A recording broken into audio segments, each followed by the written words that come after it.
Hello दोस्तों, नमस्कार। स्वागत है आप सभी का एजुकेशन मंत्रा में। दोस्तों, इस वीडियो में हम बात करने वाले हैं 69,000 शिक्षक भर्ती की कुछ महत्वपूर्ण अपडेट्स के बारे में। दोस्तों, देखा जाए तो आज की डेट में शिक्षा निदेशालय प्रयागराज में ओबीसी एससी एसटी अभ्यर्थियों का एक बड़ा धरना प्रदर्शन शुरू हो चुका है। अभ्यर्थियों की यही मांग है कि जो नई चयन सूची है वो जल्द से जल्द जारी की जाए। इसका जो संबंधित शासनादेश है, विस्तृत विज्ञप्ति है, वो भी जारी की जाए। अधिकारियों पर लगातार प्रेशर क्रिएट किया जा रहा है कि ये प्रक्रिया जल्द से जल्द शुरू हो जाए, जिससे कि ये मैटर सुप्रीम कोर्ट जाने ना पाए और साथ ही साथ कोई और भी अन्यत्र अड़चन जो दिखाई दे रही निकट भविष्य में वो ना दिखें। तो इसके लिए आज से बहुत भारी संख्या में ओबीसी और एससी के अभ्यर्थी शिक्षा निदेशालय प्रयागराज में जुटे रहे। यहाँ पर दोस्तों इमेजेस के माध्यम से आप हुजूम देख सकते हैं। ओबीसी और एससी वर्ग के बहुत सारे जो अभ्यर्थी हैं वो शिक्षा निदेशालय में दिखाई पड़ रहे हैं। देख सकते हैं दोस्तों, पुलिस प्रशासन भी यहाँ काफ़ी मुस्तैदी के साथ रहा, जिससे कि कोई भी किसी भी प्रकार का जो कह लें कि गैर कानूनी काम न होने पाए। तो इस वजह से यहाँ पर निगरानी रखी गई है। बाकी दोस्तों देखा जाए तो अभ्यर्थी लगातार दबाव बनाते हुए चल रहे हैं और जब तक ये कह लें कि विज्ञप्ति जारी नहीं हो जाती है, शासनादेश नहीं जारी हो जाता है, तब तक अभ्यर्थी लगातार इस प्रकार के प्रदर्शन करते रहेंगे। अब दोस्तों ये बात आती है कि आखिरकार कौन से अभ्यर्थी जो ओबीसी के हैं या एससी के हैं या आरक्षित वर्ग के हैं वो अपने आप को इस चयन सूची में, जो नई चयन सूची आएगी, उसमें सेफ मानकर चलें।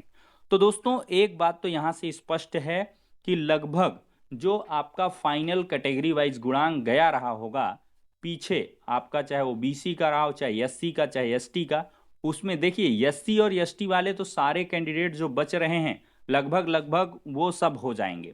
यहाँ पर ज़्यादा जो कंपटीशन है, दिक्कत है, वो ओबीसी अभ्यर्थियों के साथ है और ओबीसी के बहुत सारे अभ्यर्थी ओवरलैप करते हुए नजर आएंगे यूआर की सीट में। और मेरा जहां तक अनुमान है, जो बातचीत है उसके क्रम में ये है कि लगभग 9 से 10 हज़ार जो कैंडिडेट हैं वो ओबीसी के लगभग ओवरलैप करेंगे, जिससे कि यूआर के लगभग कैंडिडेट इतने बाहर हो जाएंगे। क्योंकि पहले क्या हुआ था, 6800 पदों पर जो आरक्षण सूची है वो जारी हुई थी, तो ये एक्सटेंड होकर लगभग 10 हज़ार प्लस पदों पर जारी हो सकती है। लेकिन जब तक ये ऑफिशियल डेटा ना आ जाए हम स्पष्ट डेटा नहीं बता सकते हैं और इसके बारे में हम एनालिसिस कर रहे हैं। जैसे ही हमारी एनालिसिस पूरी हो जाएगी आप सभी को बताएंगे। लेकिन दोस्तों यहाँ पर यह है कि लगभग 2 गुणांक आपका डाउन आना चाहिए। 1 से 1.5 से 2 गुणांक मेरा अनुमान है कि कट ऑफ डाउन चली आएगी ओबीसी की और ऐसे सभी अभ्यर्थियों का सिलेक्शन यहाँ से हो जाएगा। ये तो हो जाती है दोस्तों ओबीसी और एससी के सेफर वे की बात, मतलब ये मोस्टली सेफ है, पूरी तरीके से सेफ है, इनका सिलेक्शन यहां से होना ही है। दोस्तों देखा जाए तो नई चयन सूची में क्या जो चयनित बीएड अभ्यर्थी हैं वो बाहर हो जाएंगे? क्योंकि एक प्रोपोगंडा चलाया जा रहा है सोशल मीडिया प्लेटफॉर्म पर, जो नई शिक्षक भर्ती के लिए प्रयासरत हैं उनका कहना है कि हजारों हजार सीटें खाली हो जाएंगी। उनका यही मानना है कि जो भी चयनित बीएड है वो यहाँ से बाहर हो जाएगा। क्योंकि नई चयन सूची जो चयन सूची सॉरी जारी होगी तो उसमें उनका ये मानना है कि क्या होगा कि बीएड अब 11 अगस्त 2023 के बाद अपॉइंट हो नहीं सकता है। तो ऐसे में अगर उनको फिर से नए चयन सूची नए तरीके से चयनित किया जाएगा तो उनको बाहर माना जाएगा। लेकिन ये दोस्तों बिल्कुल सरासर गलत है। क्योंकि ये प्रक्रिया पहले की है, उसमें कुछ दिक्कतें आई हैं तो रिशफलिंग होगी, रिविजिट किया जा रहा है और उसमें जो चयनित है वो चयनित ही रहेगा। लेकिन अगर कोई कट ऑफ से बाहर हो रहा है बीएड का अभ्यर्थी तो उसका सिलेक्शन सीधे से बाहर खत्म हो जाएगा। मतलब कि पहले से चयनित है और वो सिलेक्शन लिस्ट से बाहर हो रहा, उसका बाहर होना अलग है। लेकिन कुछ का मानना है कि पूरे बीएड वाले बाहर हो जाएंगे। ये मूर्खतापूर्ण विषय है, इसका कोई भी कह लें कि तर्कसंगत कोई इसका काम नहीं है। सारे जो चयनित बीएड हैं वो पूरी तरीके से सेफ हैं। नई चयन सूची में बशर्ते आपका नाम आना चाहिए। बाकी नई चयन सूची में जो बीएड के अभ्यर्थी या कह लें जितने भी अभ्यर्थी बाहर हो रहे हैं उनके लिए सरकार एक पॉलिसी लाने वाली है। इसके लिए लगातार जो विश्वसनीय सूत्र हैं वहां से कंफर्मेशन निकल के आ रही है कि जो 69,000 शिक्षक भर्ती है, उनमें जो भी चयनित कैंडिडेट है, जो जॉब कर रहा है, वो किसी भी हालत में बाहर नहीं होगा। उसको एडजस्ट करेगी सरकार। किस प्रकार से कैसे क्या कुछ एडजस्ट करेगी, वो सरकार अपने पत्ते अभी नहीं खोली है। न्याय विभाग से बराबर परामर्श लिया जा रहा है और उसी के आधार पर काम किया जाएगा। तो चयनितों को यहाँ पर परेशान होने की आवश्यकता नहीं है, लेकिन अपना संगठन बना कर रखें। अगर कोई विपरीत परिस्थिति आती है तो उसका आप मजबूती से सामना करें। दोस्तों, यहाँ पर एक बात और आती है कि सामान्य अभ्यर्थी जो बॉर्डर लाइन वाले हैं, क्या उनका खेल खत्म हो चुका है? तो सेम यही चीज उन पर भी लागू होती है। किसी का कोई भी खेल खत्म नहीं हुआ है, क्योंकि ये मैटर दोस्तों 100% सुप्रीम कोर्ट जाएगा। सुप्रीम कोर्ट में काफी कॉम्प्लेक्स तरीके से इसमें बहस होगी। जो भी पॉइंट्स रह गए हैं उन पे फिर से डिस्कशन होगा और सुप्रीम कोर्ट के पास ऐसी सुप्रीम पावर हैं, एक्स्ट्रा कह लें पावर्स हैं, जिनके अकॉर्डिंगली आपको बेनिफिट मिलना चाहिए। पूरी उम्मीद है बेनिफिट आपको मिल जाएगा, क्योंकि आप चयनित हैं और चयनितों के लिए परसेप्शन अलग सा रहता है।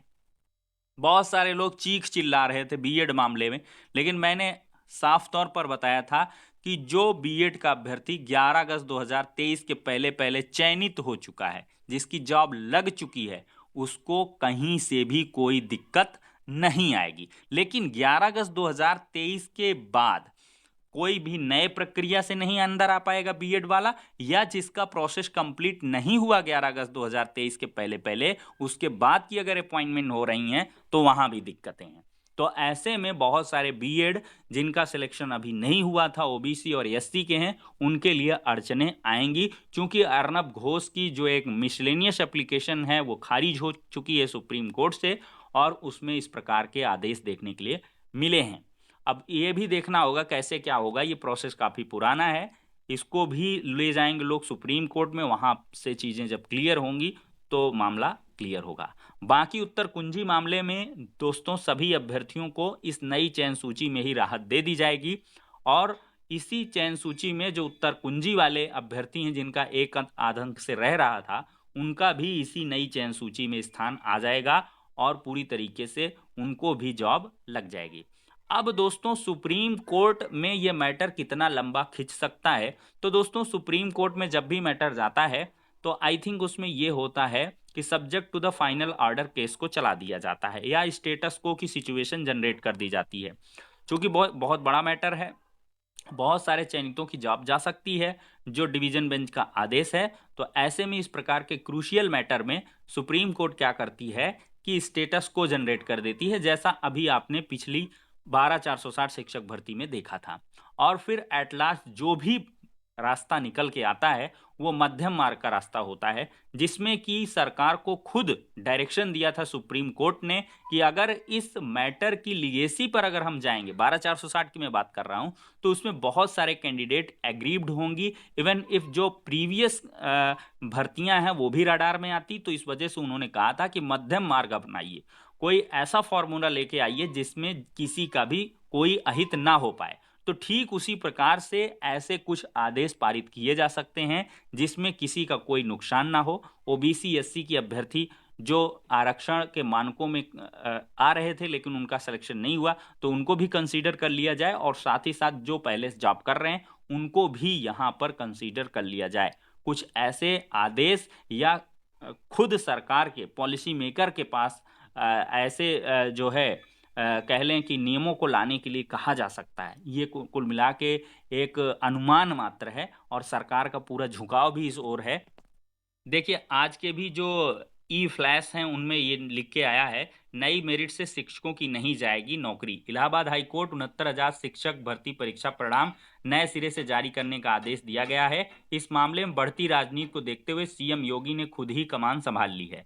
सीएम ने कहा है कि किसी भी अभ्यर्थी के साथ अन्याय नहीं होगा। नई मेरिट की वजह से सामान्य और ओबीसी वर्ग के जो शिक्षक प्रभावित होंगे उनकी नौकरी नहीं जाएगी। सरकार की यह कोशिश है कि इस मुद्दों को जल्द से जल्द सुलझा लिया जाए। तो इस प्रकार की चीजें दोस्तों निकल के लगातार आ रही हैं, और मुख्यमंत्री साहब खुद चाहते हैं कि किसी भी चयनित अभ्यर्थी जिसको हमने रोजगार दिया है, हमने खुद अपने कह लें कार्यकाल में रोजगार दिया है तो उनके साथ ऐसा ना कोई घटनाक्रम आए कि उनकी नौकरी चली जाए।